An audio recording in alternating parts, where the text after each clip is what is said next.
ओम श्री गणेशाय नमः। आप सभी को सकट चौथ की हार्दिक शुभकामनाएं। नए साल की पहली संकष्टी चतुर्थी सकट चौथ है। इसे तिलकुट चौथ और माघी चौथ भी कहते हैं। यह माघ मास के कृष्ण पक्ष की चतुर्थी तिथि को मनाई जाती है। सकट चौथ के दिन व्रत रखकर विघ्नहर्ता भगवान श्री गणेश की विधि विधान से पूजा की जाती है। सकट चौथ भगवान गणेश को समर्पित है। काशी के ज्योतिषाचार्य बताते हैं कि सकट चौथ के व्रत में चंद्रमा को अर्घ देना महत्वपूर्ण है। गणेश पूजन के बाद रात्रि में विधि पूर्वक चंद्रमा को अर्घ देना चाहिए। इसके बिना यह व्रत अधूरा माना जाता है। चंद्र अर्घ के बाद ही व्रत का पारण किया जाता है।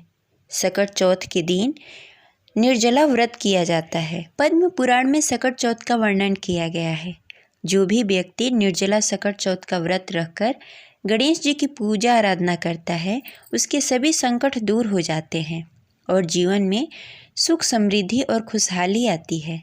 सकट चौथ की पूजा में गणेश जी को तिल और गुड़ के बने हुए लड्डू ही भोग लगाए जाते हैं। इस साल 2024 में सकट चौथ के दिन सुबह में शुभम योग बन रहा है।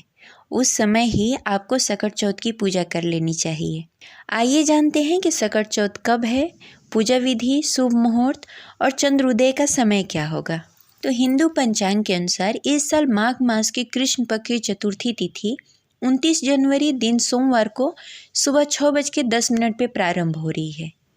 इस तिथि का समापन अगले दिन 30 जनवरी दिन मंगलवार को सुबह 8:54 पर होगा।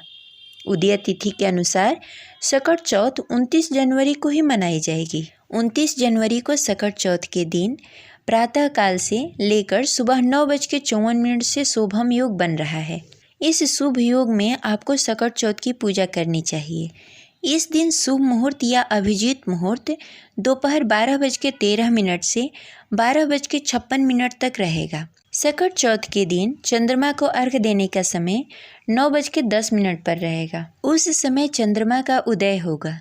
इस व्रत में चंद्रमा के उदय के लिए व्रती को प्रतीक्षा करनी पड़ती है, क्योंकि कृष्ण पक्ष का चंद्रोदय देर से होता है। अब चलिए जानते हैं सकट चौथ के महत्व के बारे में और व्रत विधि के बारे में। सकट चौथ यानी कि संकटों को दूर करने वाले गणेश चतुर्थी। इस दिन व्रत करने से विघ्नहर्ता और संकटों को दूर करने वाले भगवान श्री गणेश जी प्रसन्न होते हैं और आपके सभी कष्टों को दूर करते हैं। इस दिन महिलाएं निर्जला व्रत रखकर चंद्रमा को अर्घ देकर व्रत पूर्ण करती हैं और अपने बच्चों के लिए प्रार्थना करती हैं। इस दिन व्रत करने वाली महिलाओं के लिए पूजा में व्रत कथा करने का सर्वाधिक महत्व होता है।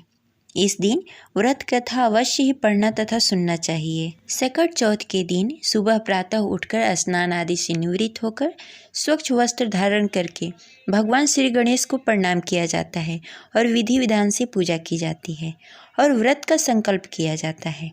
इस दिन निर्जला व्रत रखा जाता है। चंद्र दर्शन के बाद व्रत को तोड़ा जाता है। कुछ स्थानों पर महिलाएं इस व्रत में कुछ नहीं खाती, वहीं कुछ स्थानों पर महिलाएं फलाहार करती हैं। इस दिन शकरकंद खाने का सर्वाधिक महत्व होता है। इस व्रत में काले तिल और गुड़ से बने तिलकुट से ही भगवान गणेश को भोग लगाया जाता है। ये रही आज की जानकारी। आशा करते हैं आपको अच्छी लगी होगी। तो इस वीडियो को लाइक करें और ज़्यादा से ज़्यादा लोगों को शेयर करें। हमारे चैनल पे व्रत कथा भी सुनाई जाती है, तो व्रत कथा का आनंद अवश्य उठाएं। अगर आप हमारे चैनल पे नए हैं तो इसे सब्सक्राइब करें और बेल आइकन को भी प्रेस कर लें। मिलते हैं अगले वीडियो में, तब तक के लिए जय श्री गणेश।